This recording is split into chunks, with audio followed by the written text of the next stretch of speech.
This is Module 5, Lesson 10 homework, and I'll do letter B from number 1. So what we're looking at here is finding the area of a rectangle with fractional units.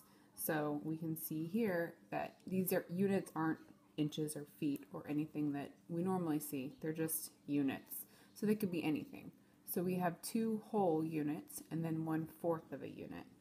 And then right here at length we have 1, 2, 3, 4 units.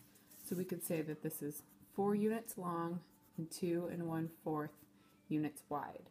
And then we know the area is length times width. So we know that we're going to do 4 times 2 1/4.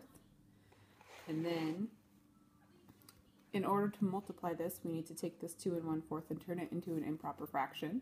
So this would become 4 over 1 times 4 times 2 is 8 plus 1, 9/4.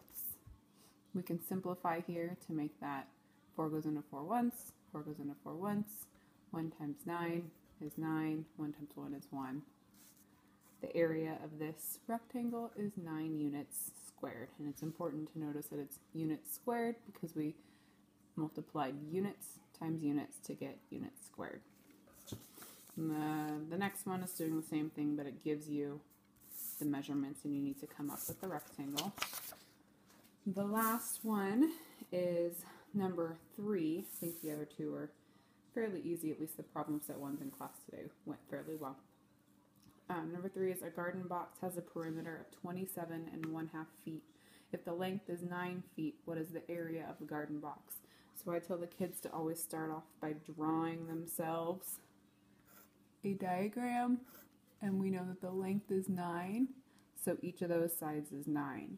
And then if we know that we have 27 1/2 feet, but we've already used 9 plus 9, we can take away 18 from there.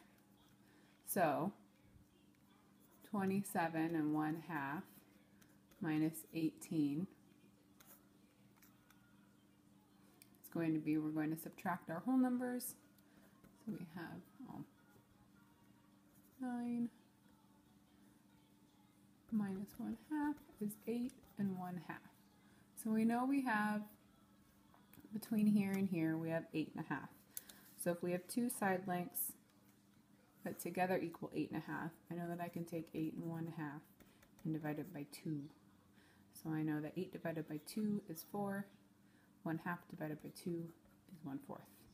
4 1/4 on each side, and you can check those by adding those together. And that's lesson 10.